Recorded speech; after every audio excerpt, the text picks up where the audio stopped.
Welcome, it's Domain Dave from CheapWineFighter.com with another one of our holiday bubbly series.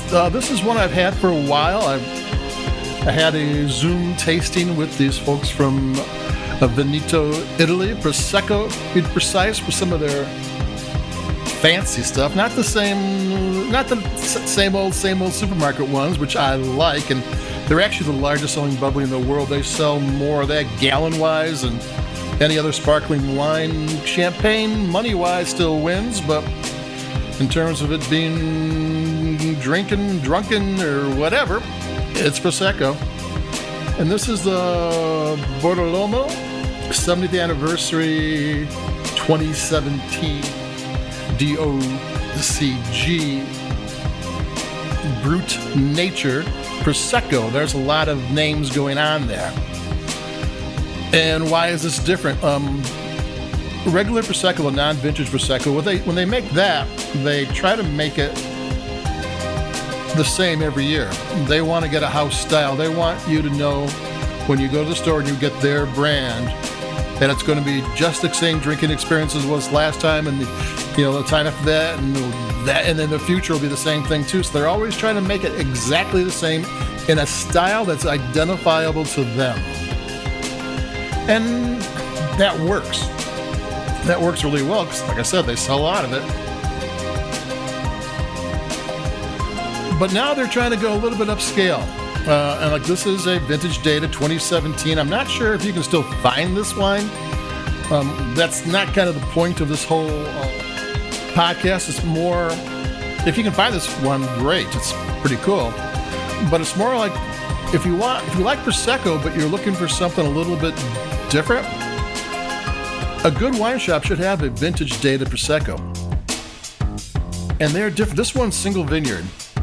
From the Valle di Beni, that's in the middle there. There's a hilly section in the middle, Prosecco. That's the DOCG section. There's a couple other DOCG sections around the outskirts, but that's the main one. Single vineyard. This is a Brut Nature. That means that's no sugar added. It's the driest designation for sparkling wine you can get.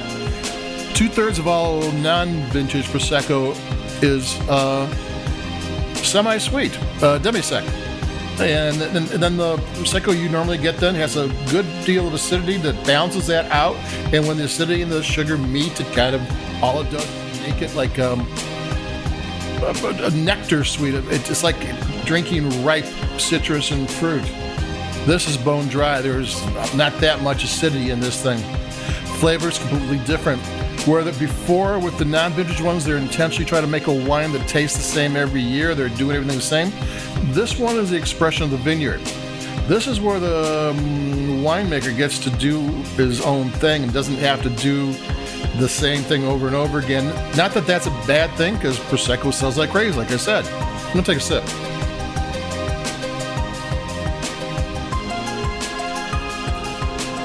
Yeah, these dry wines are always great. Best champagnes are always nature, which means it says nature on the label or natural. That means there's no sugar added. Without that sugar, the flavors just disappear in your mouth. It hits you and then they're gone. So you get these little peaks of flavor that just keep on going. And champagne is a little bit different because it's made differently. This is Charmat method.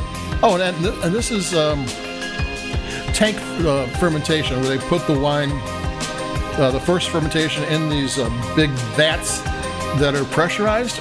And here it's pressurized for 3 full months. Typically speaking, it's weeks to a month or two.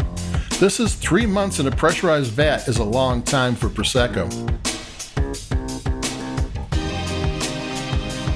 Which is kind of cool. So not only are you getting a wine from a single vineyard and the best part of the vineyard, on top of that, not only are you getting a wine that's not as acidic as normal Prosecco, you're getting wine that has a different flavor profile because they're letting the grapes do what the grapes do.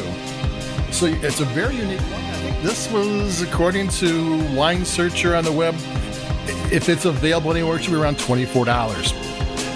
still coming in at $10 less than entry level, if you can call champagne entry level. This is all the bells and whistles Prosecco for $10 less than entry level Dom or whatever.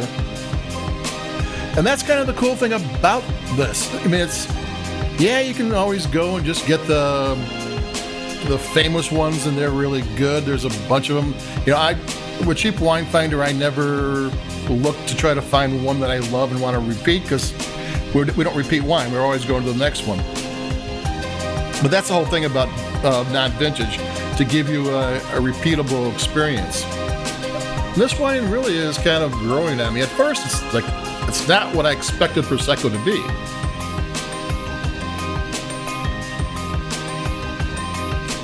Hits your palate. The flavors are different. It's not this cool, clean, crisp Prosecco that I've come to know, and I like it. It's got very unique and identifiable flavors. This is cool. I mean, especially if you want to go upscale. If you like Prosecco and maybe you're not so sure about champagne, or you don't want to spend the extra bucks just to get the entry level, looking for these vintage dated ones is kind of a good way to go. And it's the best of the best. I mean, these guys know how to make it. Prosecco people know how to make bubbly that sells. I mean, they're the kings of that. I mean, they sell more than anybody. So these higher end ones are bargains in comparison. And they're a little bit of a learning curve, because you've had Prosecco for so long, you kind of expect it to be what it is. And here's a wine that a little bit differently. So there we go. Vintage dated Prosecco is cool. This one, maybe it's out there. They only made 8,000 bottles, so who knows? And I've had it for a little bit of time, so who knows what's going on with it. But that's it for me. So keep it cheap. Like us where you like your podcast. We got more coming. We got all sorts of stuff planned. So we'll be talking about some outsider bubbly, and we have some unique ones coming up, plus some fun things. So adios. Keep it cheap. Stay safe. Stay healthy. And we'll be talking to you in a few days like we always do. So bye-bye.